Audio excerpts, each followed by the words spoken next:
The Senate Committee on Energy resumes its hearing today on proposed amendments to the Electric Power Industry Reform Act or EPIRA.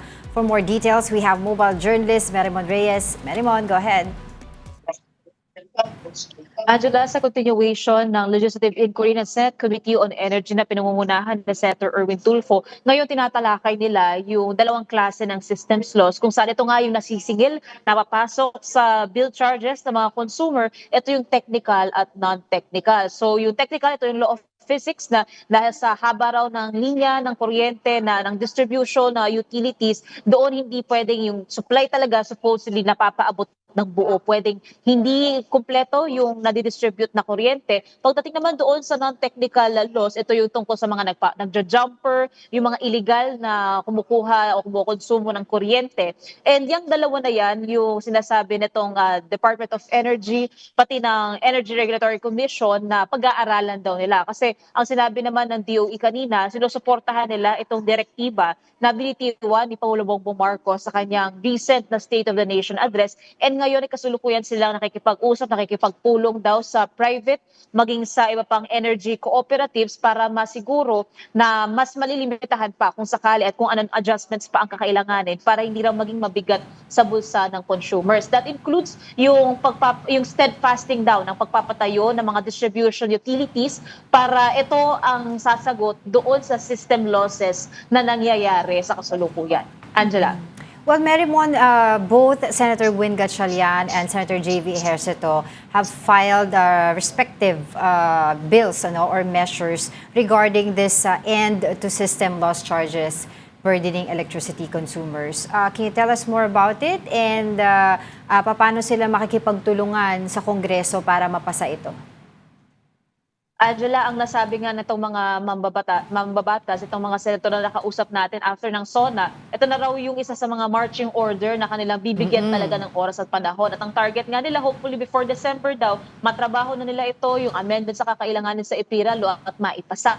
Ang final na Senator J.P. Ejercito, maging ni Senator Erwin, ito ay resolutions or possible amendments na number one, tinitingnan yung angulo na pwedeng tuluyang alisin na yung recoverable systems laws. At pangalawa, yung pagtatanggal naman ng pinapataw na VAT doon sa electricity bills. Yan, same ito plus yung isang resolution ni Senator Tulfo na tungkol naman sa pag-iimbestiga nga sa current situation tungkol dyan. So ito yung mga let's say, yung points nila na sinasalang ngayon sa kanilang pagdinig. At ang nasabi naman ni Senator Tulfo, hopefully unang pagdinig nasasalang na, ito pangalawang pagdinig, susunod na pagdinig, and then ipapasponsor na raw nila ito sa plenaryo at inaasahan ang suporta ng kanilang mga kapwa senador. Angela. Merimon, I understand itong ongoing na committee hearing on system loss charges and other energy-related concerns ay ang hangarin nito ay come up magkaroon ng batas para nga maituwid yung mga pagkakamali. Pero during this hearing nito, ano pa yung gustong ma-achieve ng committee dito kung in fact several of the senators have already filed their respective measures regarding this? Angela, ang na-raise din kanina ni Senator JP, yung naobserbahan daw nila na dati, yung mga nagja-jumper, yung mga illegal na kumukonsumo ng kuryente, hinahabla raw. Pero observation nila ngayon, hindi na raw yan masyadong nangyayari, hindi na raw nila nakikita masyado dahil daw naidadaan na raw sa pagsisingil nitong distribution utilities yung systems laws na nawawala. Pero kung lilinawin, hindi siya under ng technical laws. Ito ay tungkol doon sa non-technical laws.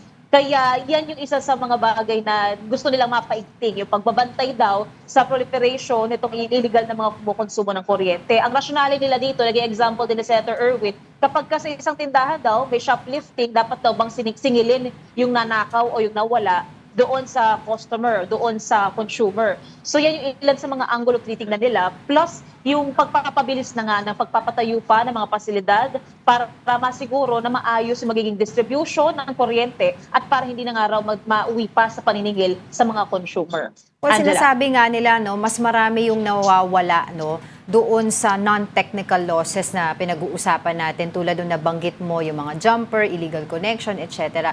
Pero during this hearing, nabanggit na ba kung ilang areas dito sa Pilipinas at talagang maraming mga illegal connections?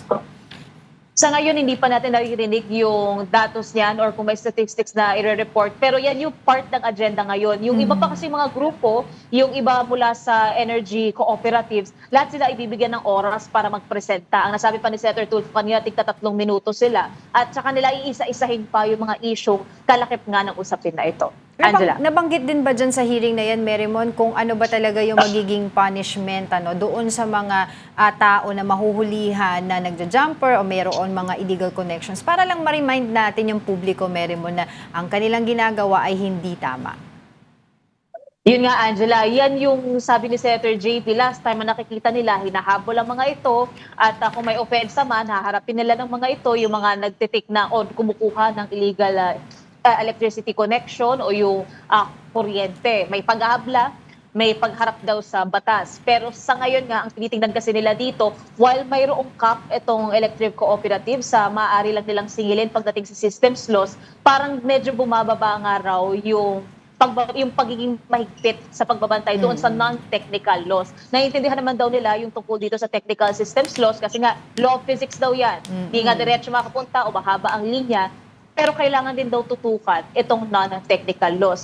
So far naman sa narinig natin sa, for example, kay Attorney Francis Juan, na chairman ng Energy Regulatory Commission, kung ipag-uutos naman daw ng batas sa pamamagitan ng pag-aamyenda ng EPIRA law at di na maaaring masingil yung gasto sa systems laws, susundin naman daw nila yung implementation nito ng buong buo. Ang concern lang daw talaga nila dito, yung epekto nito sa operasyon ng distribution utilities. Alright, thank you so much, mobile journalist Marymon Reyes.